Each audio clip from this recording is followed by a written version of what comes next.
Hi, I'm Emily Frederick. I will be instructing you today on the Do Not Bill option. We have three objectives. The first is to understand the fundamentals of Do Not Bill.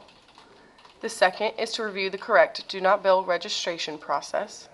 And the third is to understand the importance of entering in all the information correctly.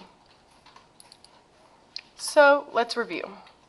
For regulatory compliance, all patients must be offered a Do Not Bill option. With the Do Not Bill option, insurances would not be notified of a patient's visit.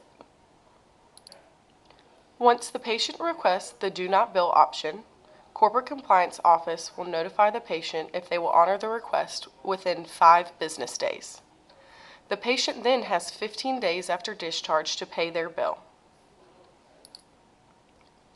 Once the patient request for restrictions form has been scanned into the doc table, the status field will automatically be filled in. You do not need to manually fill in the status field.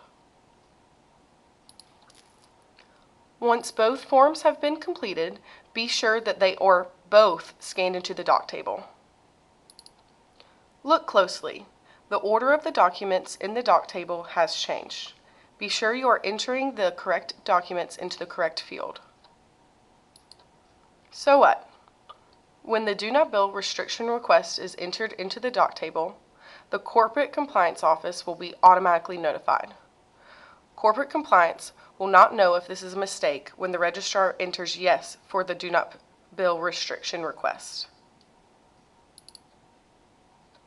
Therefore, letters from the Corporate Compliance Office will be sent to the patients notifying them that they must pay for their visit out of pocket.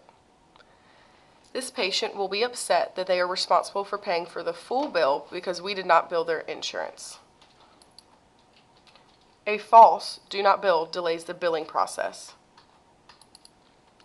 If all the correct documents are not sent in to Corporate Compliance, it may result in the patient's insurance being billed.